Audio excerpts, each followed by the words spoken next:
এবার যে খবরের দিকে নজর রাখবো, এসআইআর আতঙ্কে দেশে ফেরা। অর্থাৎ আমরা দেখেছি 12টি রাজ্যে এসআইআর প্রক্রিয়া জারি হয়েছে। 4 নভেম্বর থেকে পশ্চিমবঙ্গে এসআইআর প্রক্রিয়া, সেখানে বিএলওরা বাড়ি বাড়ি গিয়ে ফর্ম দিচ্ছেন। সেখানে দাঁড়িয়ে আবারও নতুন করে তথ্য উঠে আসছে, যেখানে এসআইআর এর আতঙ্কে দেশে ফেরা। প্রচুর মানুষের সমাগম আপনারা দেখতে পাচ্ছেন, সেখানে তারা লাগেজ নিয়ে বসে রয়েছেন। এবং শুধুমাত্র জানা যাচ্ছে যে এসআইআর যেহেতু পশ্চিমবাংলায় শুরু হয়েছে, 12টি রাজ্যে এসআইআর কার্যকর হয়েছে, তারই জেরে এই ঘটনা। বারংবার এই প্রশ্নই কিন্তু ঘুরে বেড়াচ্ছে বিভিন্ন জায়গায়, যেখানে দাঁড়িয়ে এসআইআর প্রক্রিয়া নিয়ে কিভাবে রাজ্য রাজনীতি উত্তাল হয়েছিল সেই চিত্র কিন্তু আপনারা প্রত্যেকদিন প্রত্যক্ষ করেছেন। এবং আজ আমরা যে ঘটনার দিকে খবর রাখছি, যে ঘটনাটি ঘটেছে কিন্তু হাকিমপুরে, এবং 12 রাজ্যে এসআইআর কার্যকর হয়েছে এবং তারই জেরে এই দেশে ফেরা হচ্ছে বাংলাদেশিদের। সেখানে বসে রয়েছেন প্রত্যেকে, এবং সেখানে আপনারা দেখতে পাচ্ছেন লোক সমাগম। এই মুহূর্তে আমাদের সঙ্গে সরাসরি রয়েছে আমাদের প্রতিনিধি সিরাজুল।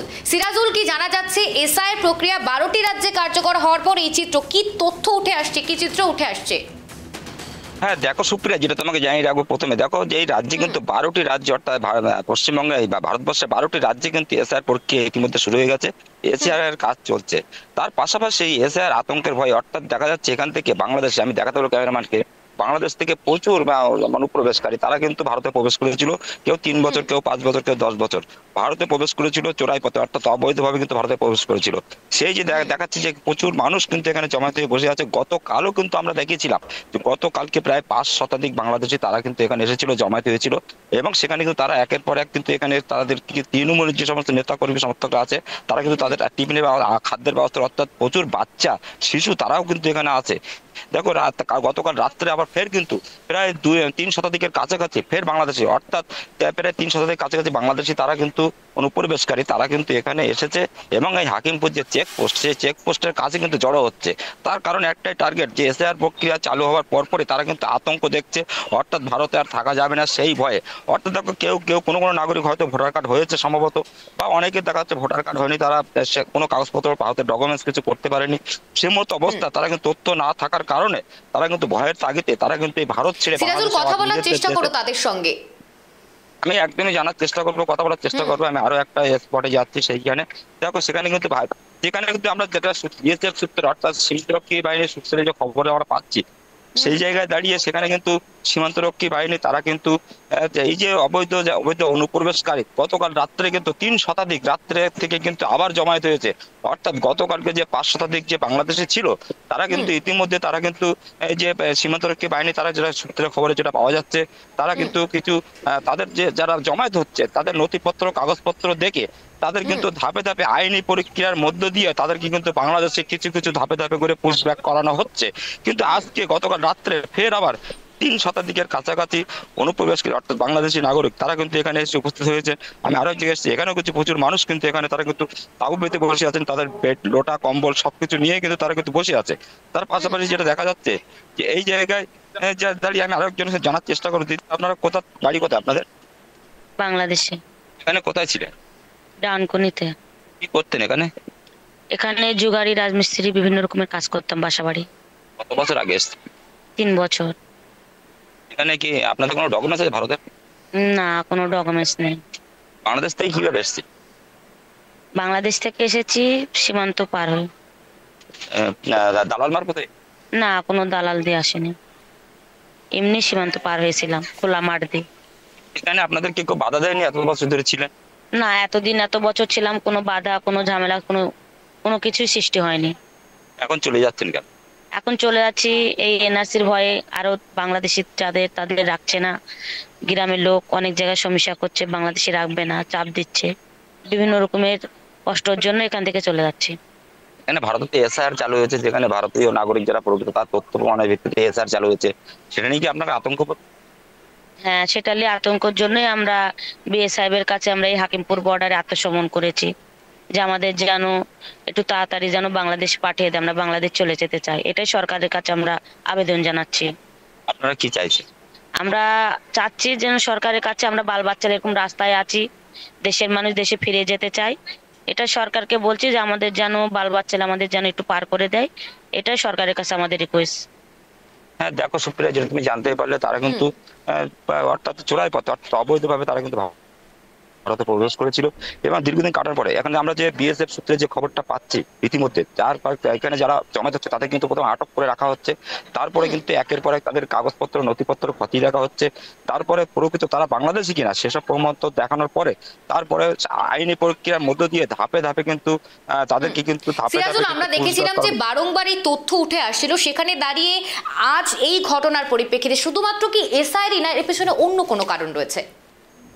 হ্যাঁ দেখো, এসআইআর একটা যে আতঙ্ক যেটা হচ্ছে এখন এতদিন বছর কেউ 3 বছর, কেউ 5 বছর, কেউ 10 বছর এখানে বসবাস করছিল ভারতের জায়গা বিভিন্ন রাজ্যের বিভিন্ন রাজ্যে, অর্থাৎ সেই জায়গায় দাঁড়িয়ে এখন যেহেতু এসআইআর চালু হয়েছে, সেই এসআইআর 12টি রাজ্যে চালু হওয়ার পরে এখন যেটা বাংলাদেশে যাওয়ার হিড়িক, এর আগেও আমরা যেটা কেটিভি বাংলার পর্দায় দেখিয়েছি একাধিকবার, সেই জায়গায় দাঁড়িয়ে সেখানে কিন্তু প্রচুর বাংলাদেশি আটক হয়েছে এবং 5 জন 10 জন 20 জন 3 জন 4 জন এরকম বাংলাদেশি কয়েকজন আটক হয়েছে। কিন্তু এইরকম পরিমাণে বাংলাদেশি একত্রিত হয়ে একসঙ্গে প্রায় 1000 খানেকের মতো 2 দিনে কাছাকাছি 800 থেকে 1000, তার মধ্যে এত বাংলাদেশি একসঙ্গে আসায় কিন্তু একটা চিন্তার ভাস পড়েছে। তার কারণ যে এসআইআর চালু হওয়ার পরপরই কিন্তু এত বাংলাদেশি হিড়িক, অর্থাৎ তারা কিন্তু মানে আতঙ্ক বোধ করছে যে এসআইআর চালু হওয়ার পরে আমাদের আর ভারতে থাকতে দেবে না, আমাদের পুরো ধরে নিয়ে যেতে পারে, সেই ভয়ে সিরাজুল, যেমন ওই মহিলার বক্তব্য শুনে বোঝা গেল যে তারা এমনি সীমান্ত পেরিয়ে প্রবেশ করেছে ভারতে, কি তাহলে কি নিরাপত্তা ব্যবস্থার দিকে প্রশ্ন উঠছে না? কারণ নিরাপত্তা ব্যবস্থা যদি জোরদার থাকে তাহলে তারা কিভাবে ভারতে অবৈধভাবে প্রবেশ করতে পারে? সিরাজুল, একদমই তুমি যেমনটি বললে সুপ্রিয়া, ঠিক একদমই এরা যে আমরা দেখতে পাচ্ছি 2 দিনে মিলে প্রায় 800 থেকে 1000-এর কাছাকাছি যারা বাংলাদেশি, তারা কিন্তু ভারতে একে একে ধাপে ধাপে কিন্তু প্রবেশ করেছিল, অর্থাৎ চোরাই পথে অবৈধভাবে। তারপরে প্রবেশ করার পরে দীর্ঘদিন ভারতে বসবাস করেছে বিভিন্ন রাজ্যে। তার পাশাপাশি এই যে কিভাবে তারা এতগুলো লোক বাংলাদেশ থেকে ভারতে আসলো, সেখানে কিন্তু বিএসএফ এত কড়া পাহারা থাকার পরেও কিভাবে তারা ভারতে প্রবেশ করলো, এটা নিয়ে কিন্তু সন্দেহ থেকে যাচ্ছে। কারণ বিএসএফ এর তারা কড়া নজরদারি ছিল না, এটা কিন্তু প্রশ্ন থেকে যাচ্ছে। তার পাশাপাশি একদিকে বিএসএফ, অন্যদিকে যেসব জায়গায় বসবাস করতো সেই রাজ্যের প্রশাসন, তারাও কি করছিল যে সেখানে তারা দীর্ঘদিন ধরে বসবাস করছে, দীর্ঘ কয়েক বছর ধরে বসবাস করছে, তারা কাজ করছে বিভিন্ন জায়গায়, তাহলে প্রশাসনের নজর ফাঁকি দেওয়া হয়েছে রাজ্যের মধ্যে।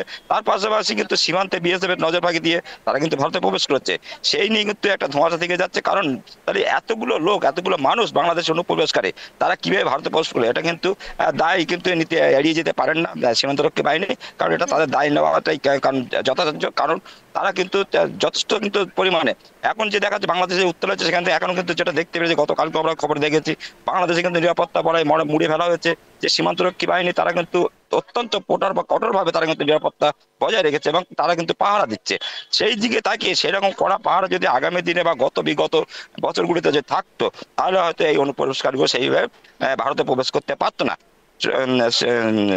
সিরাজুল, আমি বলবো তোমাকে আরো কয়েকজনের সাথে কথা বলতে, তাদের কি বক্তব্য রয়েছে, তাদের কি মতামত রয়েছে? হ্যাঁ দেখো, আমি আরো একজনের কাছ থেকে জানার চেষ্টা করবো যে তারা বাংলাদেশ থেকে কিভাবে ভারতে এসছে বা কেন এসছে, কি কারণে এসছে, আরো আমি একজনের কাছ থেকে জানার চেষ্টা করবো। দাদা একটুখানি আপনাকে থামালাম।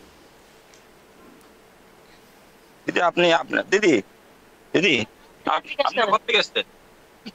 আমার পেলে ঠিক আছে। কোথা থেকে এসছেন? ডানকুনিতে। কোথায় ছিলেন?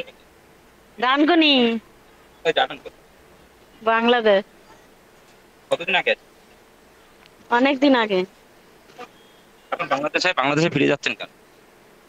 এমনি যাচ্ছি। দেখো, তারা বলতে চাচ্ছে যে তারা কিন্তু আতঙ্ক, চোখে মুখে ছাপ নেই, তারা বাংলাদেশে আবার ফের ফিরে যেতে চাইছেন, কারণ তারা এখানে কোনো রকমের থাকতে চাইছেন না। যেহেতু এসআইআর চালু হওয়ার পরে যে আতঙ্কটা উঠে আসে, সেটা কিন্তু অনলি একমাত্র শুধুমাত্র যেটা দেখা যাচ্ছে বা যেটা বোঝা যাচ্ছে, সেটা কিন্তু এসআইআর আতঙ্ক। তার আগে কিন্তু এইরকম ওপেন একদম যে চেকপোস্টে এরকম ভাবে বাংলাদেশি যারা অবৈধভাবে অনুপ্রবেশ করেছিল, তারা কিন্তু অবৈধ এই যে চেকপোস্টের কাছে একসঙ্গে মানে সদর ভাবে এরকম ভাবে একত্রিত হতে কোনোদিনই দেখা যায়নি। এবারে সামনেই তো বাংলায় রয়েছে 26শে বিধানসভা নির্বাচন, তার আগে একের পর এক এরকম বাংলাদেশিদের হদিশ মিলছে, অর্থাৎ অবৈধ অনুপ্রবেশের এই হদিশগুলো মিলছে, তাহলে কি আরো কঠোর নিরাপত্তা ব্যবস্থা জোরদার করা দরকার? একদমই যেটা তোমাকে জানিয়ে রাখবো, কঠোর নিরাপত্তা আরো কিন্তু জোরদার করা দরকার। তার কারণ এরপরে যে বাংলাদেশে উত্তাল হয়েছে, সেই উত্তালের কারণে একজন বাংলাদেশে তিনি কিন্তু জানিয়ে দিয়েছেন যে বাংলাদেশে শেখ হাসিনা নিয়ে যেটা উত্তাল হয়েছে, সেখানে কিন্তু তারা কত আতঙ্ক বোধ করছে বাংলাদেশে কি ঘটনা ঘটতে পারে। তাদের কিছু পরিবার হয়তো বাংলাদেশে থেকে গেছে, তাই সেখানে কি ঘটনা ঘটে, সেখানে কি ঘটনা ঘটতে থাকে, সেই জায়গায় দাঁড়িয়ে তারা কি বা আতঙ্ক বোধ করছে, তার কারণে কিন্তু সেদিকটা যখন ভাবছে তারা যে বাংলাদেশ আমাদের ফিরে যাওয়া দরকার, অন্য দিকটা কিন্তু এসআইআর আতঙ্কে তাদের ফিরে যাওয়া দরকার। কিন্তু বিএসএফ এর কটা নিরাপত্তা কিন্তু আরো জোরদার করার দরকার বলে মনে করা হচ্ছে, কারণ এই সমস্ত বাংলাদেশিরা যারা অবৈধভাবে ভারতে প্রবেশ করেছিল একেবারে চোরাই পথে, কেউ দালাল ধরে মোটা টাকার বিনিময়ে প্রবেশ করেছিল, কেউ চোরাই পথ দিয়ে লুকিয়ে প্রবেশ করেছিল। দেখো ভারত বাংলাদেশ সীমান্ত অর্থাৎ হাকিমপুর থেকে সুন্দরবন প্রায় 94 কিলোমিটার, তার মধ্যে জল সীমান্ত 54 কিলোমিটার এবং স্থল সীমান্ত আছে কিন্তু 50 কিলোমিটার। এই জায়গায় দাঁড়িয়ে যে ডাঙ্গা সীমান্ত 50 কিলোমিটার, সেখানে কিন্তু বিএসএফ কড়া টহলদারি ইতিমধ্যে কিন্তু জারি রেখেছে। তার পাশাপাশি যে সমস্ত জলসীমানা আছে সেই জলসীমানা কিন্তু স্পিড বোট দিয়ে সেখানে কিন্তু তারা কিন্তু যত কঠোর নিরাপত্তা কিন্তু বজায় রেখেছে এবং তারা কিন্তু পাহারা দিচ্ছে। এই যে শুধুমাত্র এই যে হাকিমপুর চেকপোস্ট স্বরূপনগরের, সেই হাকিমপুর চেকপোস্টের কাছে কিন্তু এই যে প্রচুর পরিমাণে যে বাংলাদেশে জমায়েত হচ্ছে, এটা নিয়ে কিন্তু অনেকটা এই যে এলাকার স্থানীয় যারা মানুষ তারা দেখে কিন্তু হতবাক হয়ে যাচ্ছে, এত বাংলাদেশি ছিল কোথায়। এটা নিয়ে এলাকার সাধারণ যারা নাগরিক যারা বসবাস করছে, যারা সীমান্তরক্ষীর পাড়ে যারা বসবাস করে, তারা কিন্তু আতঙ্ক বোধ করছে, এত বাংলাদেশি ছিল কোথায়, কিভাবে আসলো, তারা কিন্তু আতঙ্ক। একদমই সিরাজুল, অসংখ্য ধন্যবাদ। আমরা যে খবরের দিকে নজর রাখছিলাম হাকিমপুরের দিকে, সেখানে অবৈধ অনুপ্রবেশের ঘটনা বারংবার উঠে আসছে। এসআইআর আতঙ্কে দেশে ফেরা, অর্থাৎ 12টি রাজ্যে শুরু হয়েছে এসআইআর প্রক্রিয়া। সেখানে দাঁড়িয়ে বিএলওরা বাড়ি বাড়ি যাচ্ছেন, ফর্ম দিচ্ছেন, কিন্তু একটা প্রশ্ন বারংবার ঘুরপাক খাচ্ছে সেখানে দাঁড়িয়ে, যে এতজন অবৈধ অনুপ্রবেশ ডানকুনিতে কিভাবে রয়েছিলেন এত দিন ধরে। সেখানকার গ্রাম পঞ্চায়েত থেকে শুরু করে প্রধান তারা কিছুই জানতেন না, কারণ একটি গ্রামে বসবাস করলে তাদের বিভিন্ন কার্যক্রম রয়েছে, সেখানে দাঁড়িয়ে তারা কোথাও কি বিষয়গুলোকে খোঁজ খবর নেননি। যখনই আমরা দেখলাম এসআইআর প্রক্রিয়া শুরু হলো, স্পেশাল ইন্টেনসিভ রিভিশন যখন থেকে শুরু হলো, তখন থেকে একের পর এক বাংলাদেশিদের বাংলাদেশ ফেরার হিড়িক কিন্তু নজরে আসছে।